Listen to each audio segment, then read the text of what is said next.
Hey everyone, so here's what's happening in today's news, Thursday, October 16th. Yesterday, I told you that a second healthcare worker at the Texas Presbyterian Hospital was diagnosed with Ebola. What a difference a day makes. We have since found out that she was on a commercial flight to Cleveland the day before she was diagnosed. She called the CDC repeatedly, several times, and asked them if it was okay for her to fly, even though she had a low-grade fever, and they said yes. What? Why? This is according to CBS News. Why in the world would they tell her it was okay to fly on a commercial airline with a low-grade fever when she was being monitored to see if she was going to get Ebola? I don't understand what is going on here. That just flies in the face of common sense. But then a lot of things with this whole Ebola situation doesn't seem to make any sense. So we have that. Her name is Amber Vinson, and apparently the reason why she was flying to Cleveland is she was planning her wedding. Of course, now she's been transferred to Emory Hospital, which is one of the 4 hospitals in the United States that are better equipped to deal with Ebola. And, you know, everything has changed. Obviously, she was flying to Cleveland to make plans for her wedding. Now she's, you know, fighting for her life. I mean, she has Ebola. So yeah, I don't know what they were thinking, because now all those passengers that were on that flight have been exposed to a person who has Ebola. And yeah, I really think that we need to reevaluate the way that we are running this thing. It's really, really scary, I think. You know, a lot of people have said that the whole Ebola thing is being hyped and that the media is being overly dramatic, and I'm sorry, I think that if anything, this whole thing is being downplayed. Yesterday, the president gave a press conference, and for whatever reason, it was only broadcast on ABC News. Originally, they had said it was going to be on 3:30 Eastern Standard Time, so I put the TV on at 3:30 and checked every major network and nothing. So I just figured it had been canceled, so I just went back to what I was doing, and after a certain amount of time had gone by, I thought, let me just check again. I put the TV on, scanned through the channels, and the very last major network that I got to just from channel surfing was ABC, and there was the president, and apparently my timing was perfect because he had only been speaking for about 2 minutes at that point, I later found out. So in his press conference, one of the things that he mentioned was that he had gone to Emory Hospital and he was talking to some of the nurses that were there, and he said, "Oh, I'm not concerned at all. I was hugging and kissing the nurses and I'm not worried about getting Ebola." Now, the only reason why he would say such a ridiculous, outrageous statement like that is that he is trying to downplay this in the eyes of the American public. In other words, oh, if I was kissing and touching the nurses at a hospital that's dealing with Ebola, then you shouldn't be concerned either. That's the impression that I got. And hello, again, you are President of the United States. Why would you be exposing yourself to people who were treating an Ebola patient? But then again, I think that this may have been prior to the Ebola patient being transferred from Texas Presbyterian Hospital to Emory. So at that point, I don't think that they had had any exposure to anyone with Ebola, but I could be wrong. Maybe I didn't get my facts straight, but anyway, my point is, please, you're the president. We need you to stay healthy. Hello? So yeah, there's a lot of strange stuff going on. Now, in the course of my doing research for these videos, I stumbled across some more information yesterday that just knocked my socks off. Are you all aware that we do not have a Surgeon General in this country right now, and haven't for quite a while?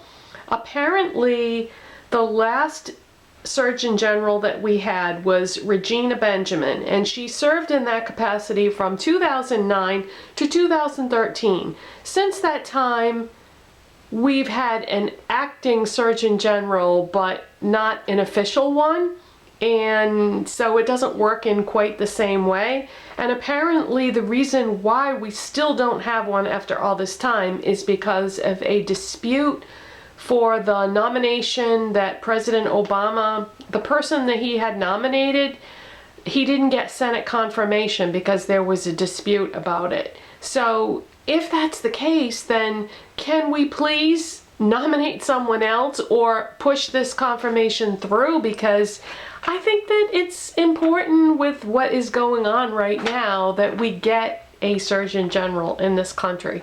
Because one of the primary responsibilities in this position is to advise the U.S. Health Department. So if that's the case, is the only person that is advising the U.S. Health Department right now the head of the CDC? Because I feel like maybe it's good to have more than one voice in a situation like this. If you listen to the man who is the head of the CDC in his press conferences and media interviews and so forth, he seems like the body chemistry and the feeling that you get from him is that he is a very nervous person. And I find it highly ironic that he is saying a lot of things such as, we are fully equipped to handle this situation and there's no need to panic and that sort of thing. But the sound of his voice and the panic in his body chemistry, not chemistry, but I think you know what I'm talking about. The word went right out of my head right now, but you know what I'm saying.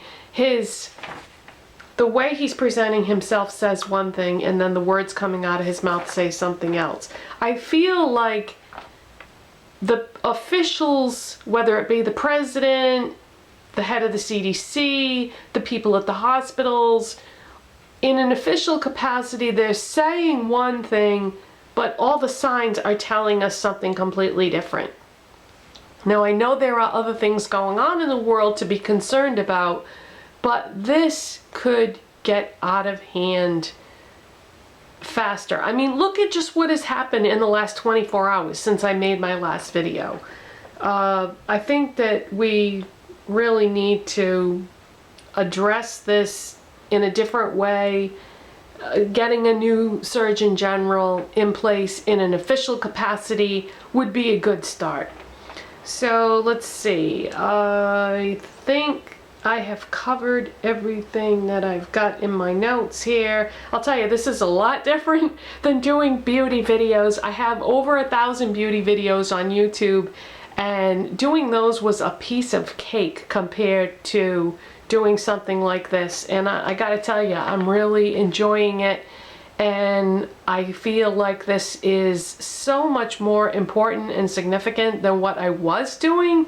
And I couldn't have planned this any better if I tried, because so much is happening in the world now and everything is so significant. I mean, the stock market is all over the place now, and I think a lot of it has to do with this Ebola crisis, because people's lifestyles will change if this escalates. Obviously in a very dramatic fashion, and people won't be living their lives the same way that they did before. Sales have dramatically increased in emergency preparedness type materials. People are buying things like face masks and hazmat suits and things like that. So yeah, the world is becoming a pretty crazy place, and we need to keep our heads and be sensible about it. But at the same time, you probably should read between the lines with a lot of the things that you're hearing and seeing, and just use your own common sense. You know, don't go crazy and lose your head and go off the deep end, but at the same time, it's always good to be prepared for any situation, and, you know, maybe buy a few extra things, you know, keep more things in the house than what you used to. You know, it's always good to have a backup on things because, you know, life can get crazy sometimes, things can happen, and it's not always practical to go to the store and buy things. So yeah, now be prepared, take some precautions, and this has been the news for Thursday, October 16th, and I will see you next time. Bye.